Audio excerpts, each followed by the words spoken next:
Hey everybody, it's Master Gallengeist here, bringing you my review for Invincible Iron Man issue 5, and I overall really enjoyed this. We got some kind of good action and some good kind of backstory, a little bit more about Riri Williams and all that, and some kind of like resolution, at least on the Biohack Ninja front.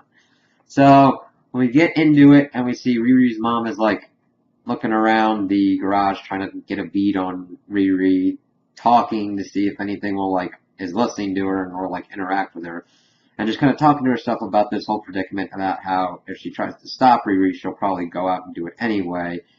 But that doesn't stop her from letting her do this stuff and getting hurt anyway. She's just being a mom, and it's pretty well done. It's not really overly dramatic, just a mother worrying about her daughter doing these things.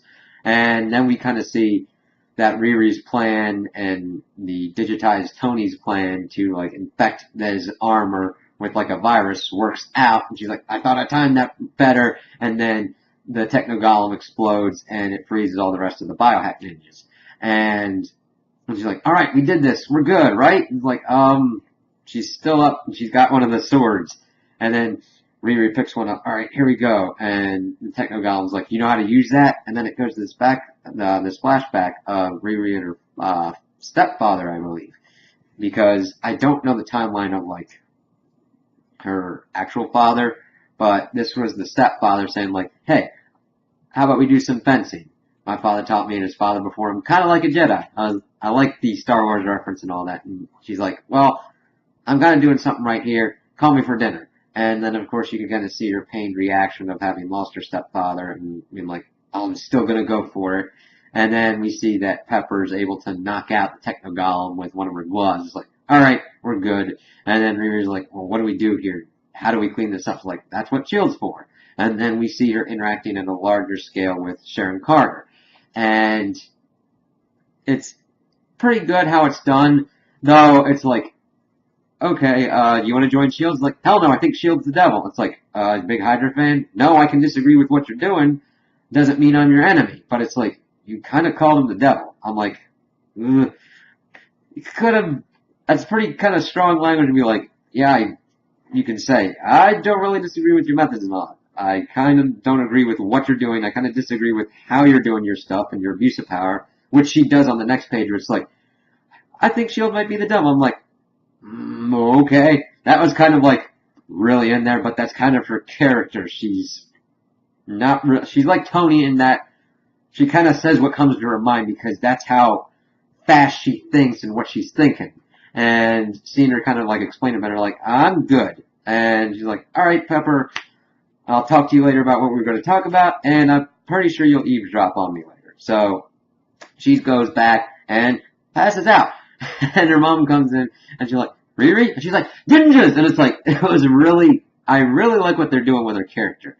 They're really tempering her and actually making her a really fleshed out character, and I'm excited to see where they're going to be taking her and what they're going to be doing with her. And just seeing her kind of explain to her mom, I can do this.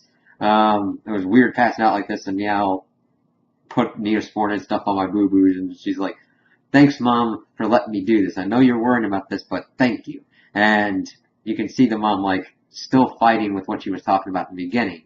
And she's like, well, I need to, run diagnostics on this thing to see if the Techno Golem infected it with anything. Where's Tony Stark when you need him? And then it cuts to more interesting matters. This might probably be where it could be going in the future. The whole kind of arc. I don't know if it's going to be, the next big kind of thing that she's doing, but this will probably be an overarching thing because we get to see a scene with Tony at Stark's headquarters, kind of in his holographic form, looking at stuff, and then he starts talking with Friday. And we start getting some more key information of what this digital Tony is. Because she's like, it's kind of weird that you got a hologram but there's no humans about. He's like, well, see, that's the thing. I'm different than you. I'm actual human consciousness. All of my interactions have been based on having a body. Instead of having a phantom limb, I have a phantom body. It's quite disconcerting. And it's like, that's interesting. And he keeps talking to her about okay, I think I got a plan to protect good people from bad people. And he's like, the problem is humans. And it's like, Are we going to be going to where him and Friday make a plan to digitize the good people so that way they're more protected from bad people? That could enter and make some very interesting scenarios and throw a whole nother kind of lever and kind of in the whole play of what's going on with also with like Steve and all the Secret Empire stuff, but also with Riri, because will she agree with Tony? Because this is a big kind of thing and a kind of next step kind of level armor system. You know what I mean? Okay, armors work, but you're still squishy. What if we make you artificial intelligence? What if we take that out of the equation and essentially make you immortal? Kind of different scenario, but like Ultron. You know what I mean? Because Ultron wants complete destruction and the subjugation of humans, of course, for his own twisted ends. This Tony, of course, is trying to help people and make the best thing for people. But what happens if people start railing against it? Like, you know what, I kind of want my body. This could be some pretty good potential conflict between them. Mentor-mentee, mentor-student relationship, kind of, are they going to fight over this? How is this going to go going forward? And I'm really excited to see where these possibilities go. So those are my opinions on the issue. Tell me what you guys think in the comments below. If you liked it, if you didn't like it, if you agree with me, if you disagree with me.